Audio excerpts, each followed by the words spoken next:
जय हिंद दोस्तों, स्वागत है आप सभी का आज की एक नई वीडियो में। दोस्तों, यदि आपके यहाँ भी अग्र पूजा खंड काव्य चलता है तो आज की इस वीडियो में आप सभी के सामने अग्र पूजा खंड काव्य से बनने वाले जितने भी इंपॉर्टेंट क्वेश्चन हैं सब एक ही वीडियो में लेकर के आ चुका हूँ।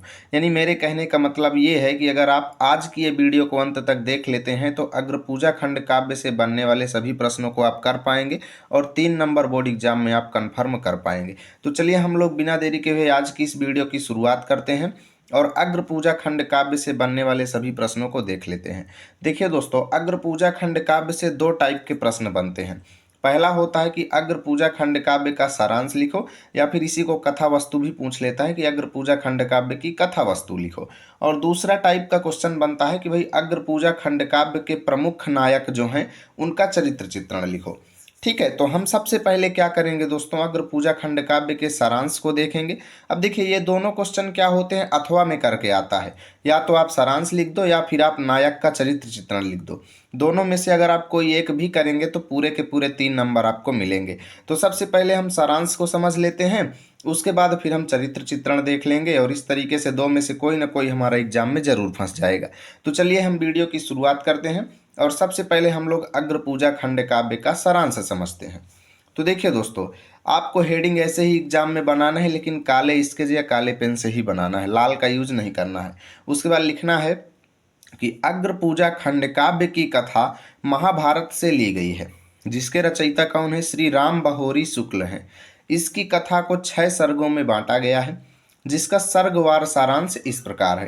यानी अग्र पूजा खंड काव्य टोटल 6 सर्गों यानी 6 भागों में बटा हुआ है। हम सर्ग बाई सर्ग इसका पूरा सारांश देखेंगे। हेडिंग डालेंगे प्रथम सर्ग और लिखेंगे कि इस खंड काव्य का यह पहला सर्ग है, जिसका नाम है पूर्वाभास। ठीक है, अगर आपको एग्जाम में नाम याद ना आए तो आप ये लाइन लिखिएगा ही मत, आप सीधा लिखिएगा यहाँ से कि इस सर्ग में दुर्योधन द्वारा पांडवों का विनाश करने के लिए लाक्षागृह में आग लगाने से लेकर पांडवों द्वारा लाक्षागृह से बचकर स्वयंवर कथा को पूर्ण करने का वर्णन है। ठीक है, द्रौपदी का विवाह 5 पांडवों से हो गया और धृतराष्ट्र विचार करके पांडवों को आधा राज्य देने हेतु सहमत हो गया। इतना हम लोग लिखेंगे इस पहले सर्ग के अंदर।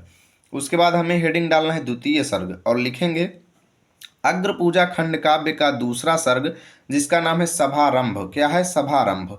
इस सर्ग में कृष्ण को साथ लेकर पांडवों का विकराल खांडव वन में पहुंचने तथा वहां पर इंद्रपुरी जैसे भव्य नगर बनाने का वर्णन किया गया है और इस क्षेत्र का नाम इंद्रप्रस्थ रखा गया था। ठीक है, ये द्वितीय सर्ग के अंदर हो गया। उसके बाद आपको हेडिंग बनाना है तृतीय सर्ग और लिखेंगे अग्र पूजा खंड काव्य का तीसरा सर्ग, जिसका नाम है आयोजन। याद रखना, पहला सर्ग पूर्वाभास, दूसरा सर्ग है आपका सभारंभ और तीसरा सर्ग है आयोजन। ठीक है, इस सर्ग में नारद जी द्वारा युधिष्ठिर को राजसूय यज्ञ करवाने की सलाह देने से लेकर युधिष्ठिर द्वारा चारों भाइयों को दिग्विजय करने के लिए भेजने का तथा राजसूय यज्ञ की तैयारी शुरू करने का वर्णन यहाँ पे किया गया है। ठीक है, चलिए हम लोग चलते हैं अगले सर्ग पे। अब आपको हेडिंग बनाना है चतुर्थ सर्ग और लिखना है अग्र पूजा खंड काव्य का चतुर्थ सर्ग का नाम है प्रस्थान। ठीक है, और इस सर्ग में राजसूय यज्ञ से पहले की तैयारियों का वर्णन है। दूर दूर से राजागण आए तथा कृष्ण को बुलाने के लिए अर्जुन स्वयं गए। ठीक है, अतिथियों के स्वागत को देखकर रुक्मजी और शिशुपाल ईर्ष्या से तिलमिला उठे। कौन कौन, रुक्मजी और शिशुपाल जो हैं जलन के मारे तिलमिला उठे अतिथियों के स्वागत को देख करके।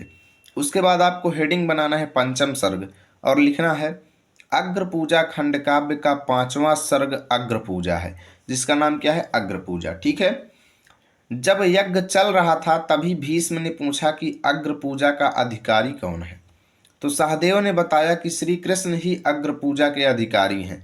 ठीक है, तो भीष्म एवं सभी लोगों ने उनका एक साथ अनुमोदन किया, परंतु शिशुपाल श्री कृष्ण के चरित्र पर दोषारोपण करते हुए अपशब्द कहा, जिससे क्रोधित होकर कृष्ण ने सुदर्शन चक्र से उसका सिर काट दिया। ये सब चीजें पंचम सर्ग के अंदर हुई। उसके बाद दोस्तों आपको हेडिंग बनाना है षष्ठम सर्ग और लिखेंगे इस सर्ग का नाम है उपसंहार। ठीक है, इसमें यज्ञ के पूर्ण होने का वर्णन है। व्यास, धौम्य तथा 16 तत्वज्ञानी ऋषियों ने यज्ञ कार्य संपन्न किया। युधिष्ठिर ने उन्हें दान दक्षिणा देकर उनसे आशीर्वाद लिया और यहीं पर से यह खंड काव्य समाप्त हो जाता है। तो हमने सारांश को देख लिया है दोस्तों, और इतना ही सारांश आपको एग्जाम में लिखना है। अब इसके बाद हम इस खंड काव्य के मुख्य नायक जी जो हैं उनका चरित्र चित्रण देख लेते हैं। तो दोस्तों, अग्र पूजा खंड काव्य के प्रमुख नायक का नाम है दोस्तों श्री कृष्ण, और श्री कृष्ण का ही हम लोग इसमें चरित्र चित्रण लिखेंगे। हमसे अगर पूछा जाएगा तो हम लोग हेडिंग डालेंगे श्री कृष्ण का चरित्र चित्रण, याद रखना काले स्केच से। उसके बाद लिखना है अग्र पूजा खंड काव्य के प्रमुख नायक श्री कृष्ण जी की चारित्रिक विशेषताएं इस प्रकार हैं। पहली हेडिंग हम लोग बनाएंगे पांडवों के परम हितैषी, और लिखेंगे श्री कृष्ण पांडवों के परम हितैषी हैं। वे पांडवों के सभी कार्यों में पूर्ण सहयोग देते हैं। वे पांडवों के लिए इंद्रपुरी के समान सुंदर नगर का निर्माण करवाते हैं। राजसूय यज्ञ में किसी विरोधी राजा के विघ्न डालने की आशंका से वे सेना सहित यज्ञ में पहुंचते हैं। इन बातों से स्पष्ट है कि श्री कृष्ण पांडवों के शुभचिंतक थे। इतना हम लोग इस हेडिंग में लिखेंगे। उसके बाद हमें दूसरी हेडिंग बनाना है शिष्ट एवं विनयी। इसमें हम लिखेंगे कि श्री कृष्ण सदा बड़ों के प्रति नम्र भाव रखते हैं।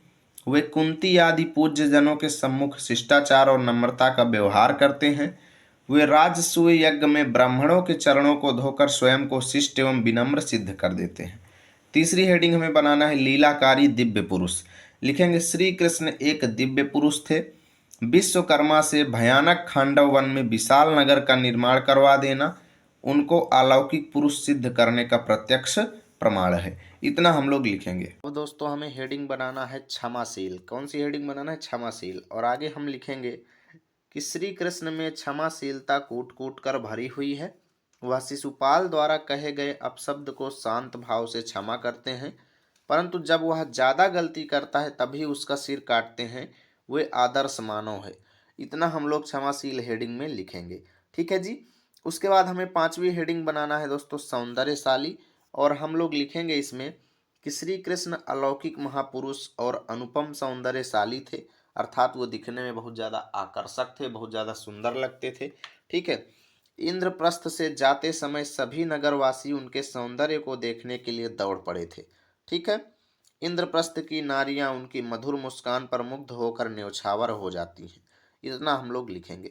और सबसे अंतिम में हमें हेडिंग बनाना है दोस्तों निष्कर्ष, और इसमें लिखना है कि इस प्रकार हम कह सकते हैं कि श्री कृष्ण एक अलौकिक, क्षमाशील, सौंदर्यशाली, विनम्र तथा पांडवों के परम हितैषी महापुरुष थे। तो यहाँ से दोस्तों ये वीडियो ख़त्म होता है, और इसी तरीके से आपको एग्जाम में इनका चरित्र चित्रण लिखना है। आपको पूरे के पूरे अंक मिलेंगे, ये मेरी गारंटी है। बस आप सभी लोग वीडियो को लाइक और शेयर कर दें, साथ ही दोस्तों के पास शेयर कर दें, और चैनल को भी सब्सक्राइब कर लें। मिलेंगे आप सभी के साथ अगली वीडियो में, तब तक के लिए जय हिंद, जय भारत।